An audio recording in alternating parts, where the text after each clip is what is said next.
Hey guys, it's Sadie, and today I have a super exciting video for you guys. This is a collab. This is a collab with Hajra Meeks, and it is going to be really fun. So for the first part of the collab, I have a little Inktense review. You guys know that Hajra is the Inktense queen. So let's start there. I only have a few colors of the Inktense. I have a white, black, yellow, red, and blue. I am doing some swatches for you. So the colors I have are neutral gray, sun yellow, fuchsia and iron blue, and sherbet lemon, ink black, fuchsia, and teal green in the blocks. The pencils actually do a pretty good job in reactivating, and they're pretty nice and transparent. The block chalky feel in the hand, and they do rub off on your fingers. The texture is more prominent when you put them down on the paper, and it seems that whatever they're using to bind the blocks into block form is quite chalky. I don't know if that's just chalk or extra binder or both. And when those reactivate, it often leaves a sort of mottled, opaque, subdued look.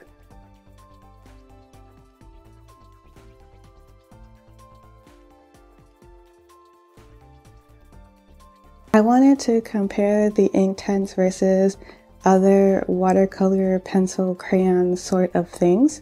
So I have them compared to the Neocolor 2s from Caran d'Ache, the Faber-Castell Abric Dur watercolor pencils, the Caran d'Ache Museum watercolor pencils. I have themselves, the Derwent blocks and the Derwent pencils, the Winsor Newton watercolor block, and the Daniel Smith sticks. The Neocolors are quite waxy in comparison to the Derwent blocks. They feel a lot like working with a and they're pretty easy to re-wet. The Faber-Castell Abric Dur watercolor pencils re-wet really easily, and the result basically looks like watercolor. The same thing with the Caran d'Ache, which re-wets even easier and also looks like watercolor. The Derwent blocks, you can see, does not really look like watercolor unless you're talking about those really cheap watercolor pans sort of things, which are quite chalky. The Derwent pencils do look like watercolors, but they're fairly difficult to re-wet in comparison to the Abric Dur and Museum pencils. The Winsor Newton watercolor block is literally, it's just watercolor in a stick form, but it's quite hard. I wouldn't really want to draw with it very much. It feels like drawing with a block of watercolor wax. It's really bright though, it's really nice. And the Daniel Smith sticks are also literally just watercolor in stick form, but once again, not a lot of fun to draw with. They are difficult to actually get any pigment down on the paper, and they're kind of soft and squishy. It's a little weird, and actually, if you apply them this way, it can be a little bit more difficult to actually liquefy the paint once it's been applied on the paper.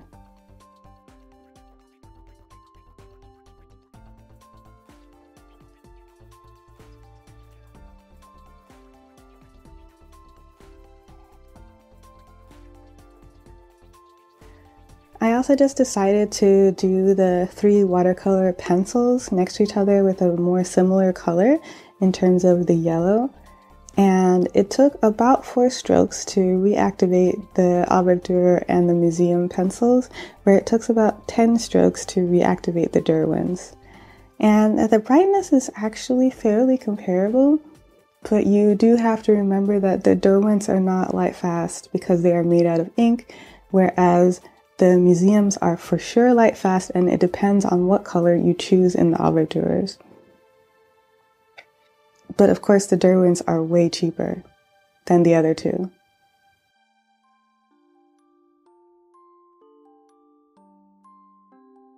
A big thing a lot of people talk about when they talk about the Inktense pencils is how quote-unquote permanent it is, meaning how it doesn't come up when put down.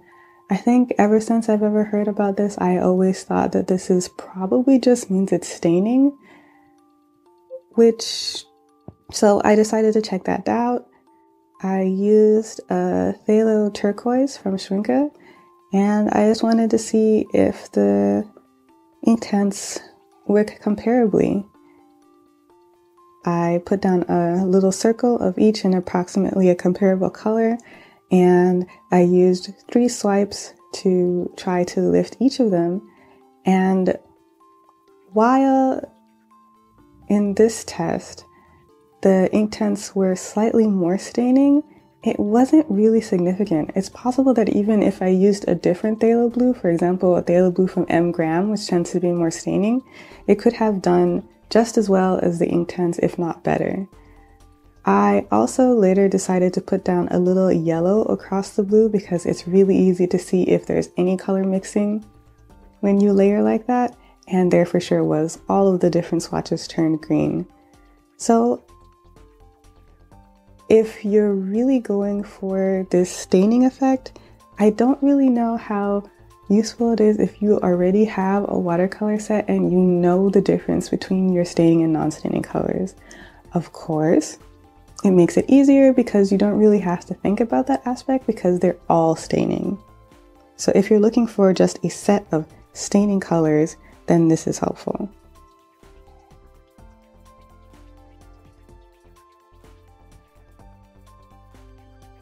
I also wanted to check out the mixing. The colors mix together pretty well. You can actually get different colors from them, but on the other hand, they're quite subdued when they do mix. The pencils mixed way better than the blocks. The blocks are just kind of sadness when they mix. I also noticed pretty consistently with the blocks that there's like this kind of weird, chunky, grainy texture, even if you dilute it after grating it or something like that. It's got to be the way that this dye is put into the block. It doesn't really agree with it. If you're not looking to use this like a traditional watercolor, it probably doesn't matter too much to you. But coming from a watercolor background, it's kind of weird.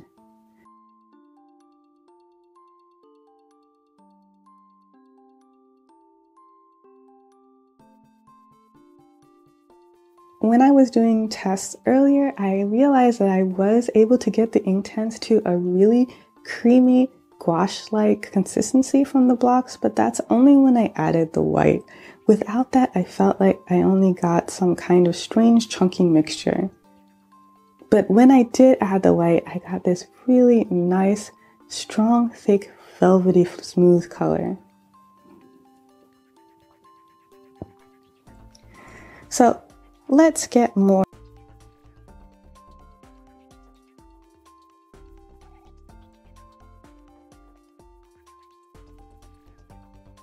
So overall about the Inktense, I would say that they're kind of like watercolor with training wheels on.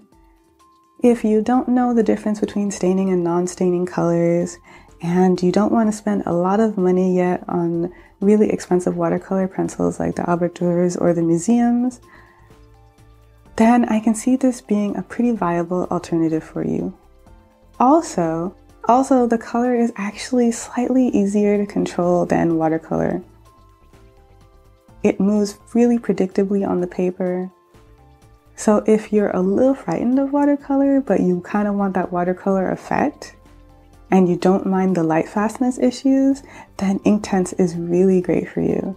If you're looking for something that's really supposed to be just like traditional watercolors, this is not what I'd be looking for. And the pencils definitely give a cleaner mix than the blocks. The blocks are way easier to use, but what I did is and shaved off the lead, and that's how I used it. You could also do something like using sandpaper or a grater. The colors are not as intense as I expected. I really expected something super intense, especially since the colors are really bright before they dry, but the color shift is pretty large, And in the end, they're fun. And I also love the textural experience of working with the Inktense blocks because you can kind of use them like pastels. So it's like you've got watercolor and gouache and pastels all in one medium, which is kind of cool.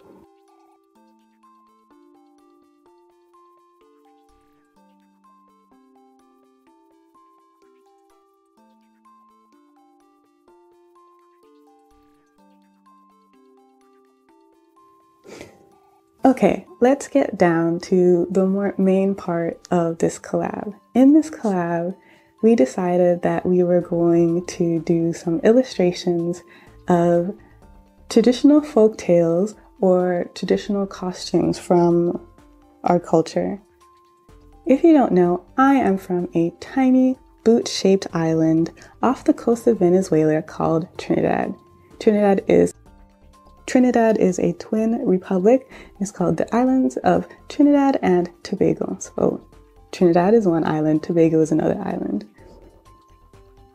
It's kind of funny because Trinidad is the island in the Caribbean that went through the hands of all of the colonial powers.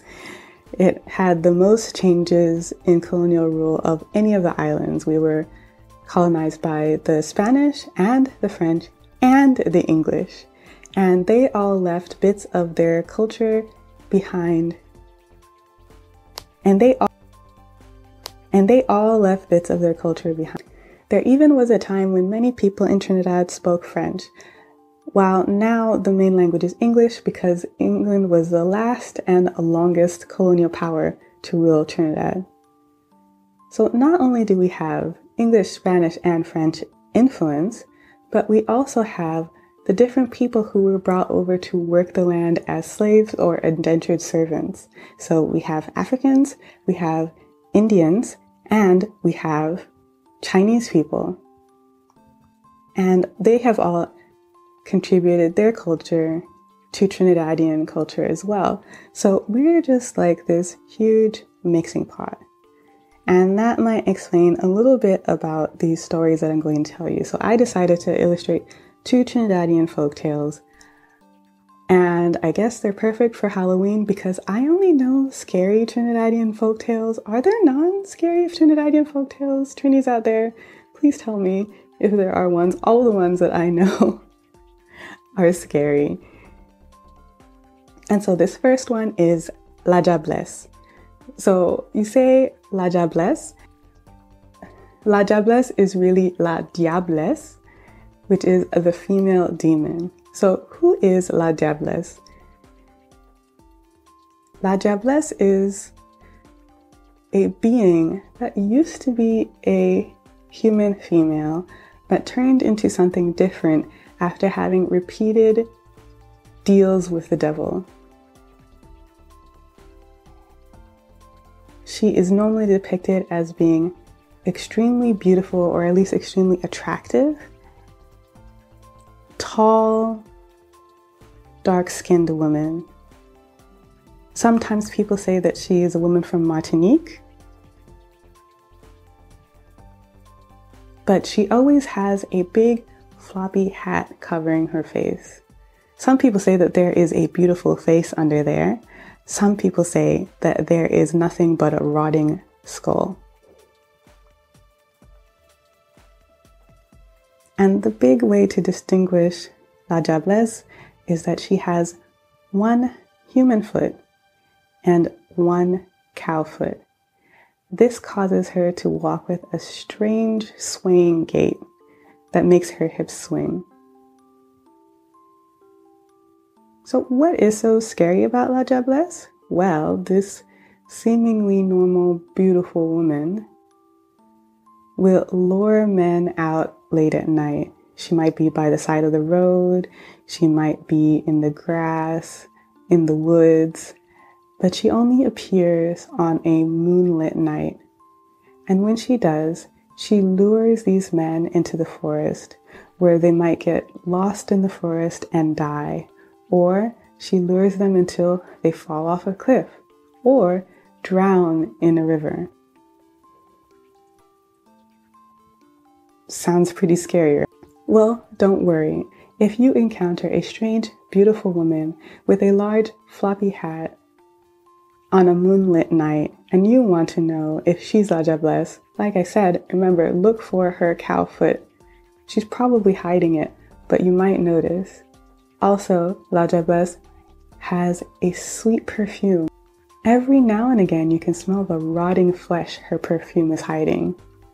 And if you still somehow manage to get tricked by La Jablesse, all you have to do is take off all your clothes, turn them inside out, and then put them back on again.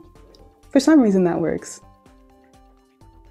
I guess she doesn't like people with bad fashion. To paint this in grisaille. Once again, a shout out to the grisaille queen.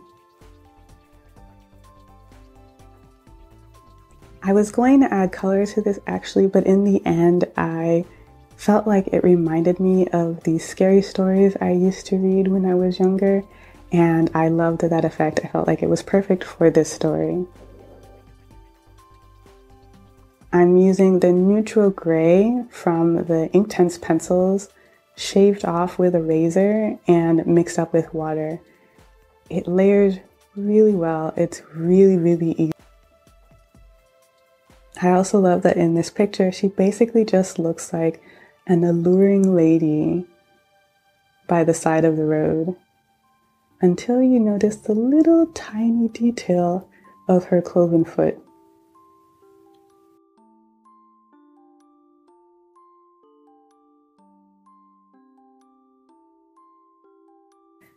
The other person that I decided to illustrate is Papa Bois.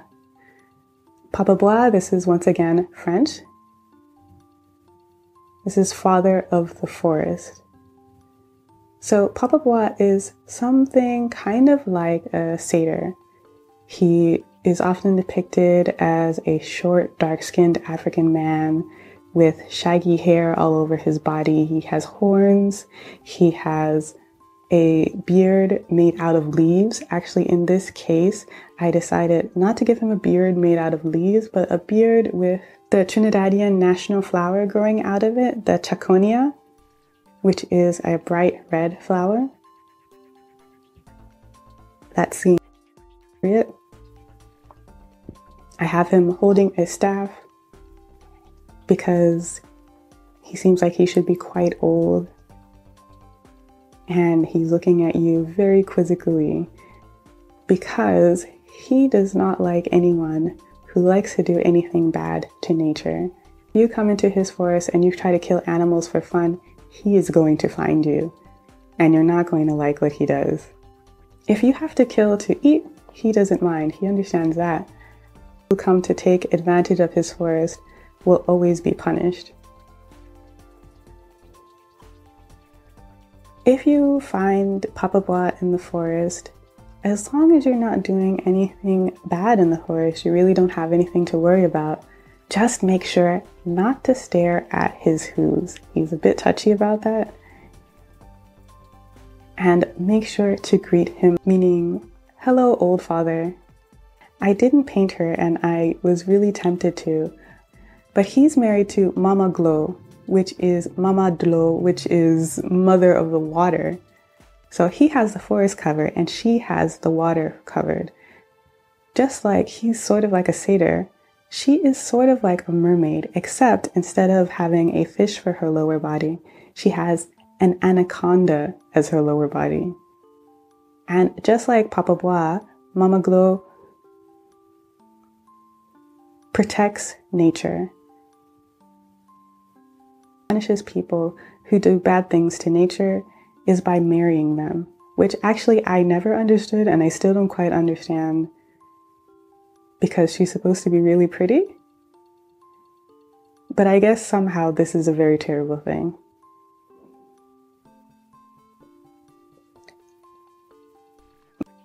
Maybe after she marries them, she kills them.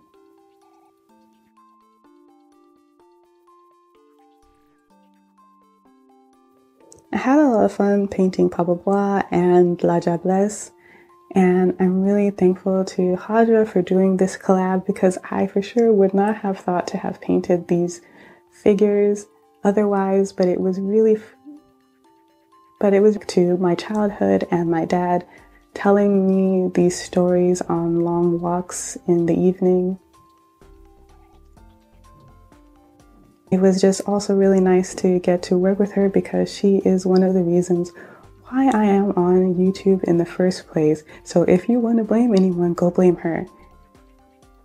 And while you're there, go because she has way more experience with Inktense than I do.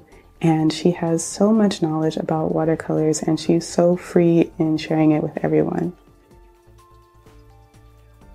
To see what her aspect of this collab will be like, because I'm sure it will be a ton of fun.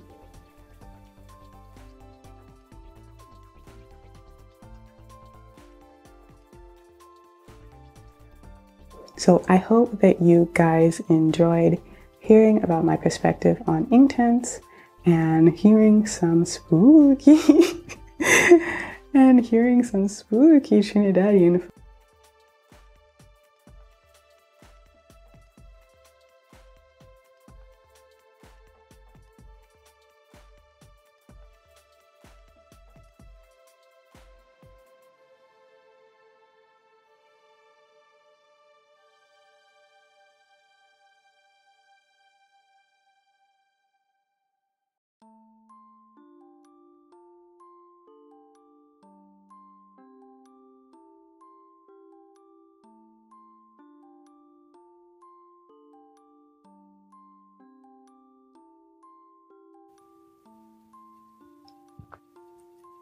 I can't believe October is over.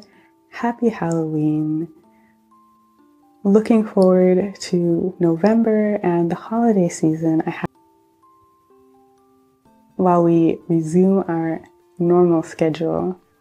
So thank you guys so much for watching. I hope that you enjoyed this and it was helpful. See you next time. And until then, be gentle with yourself.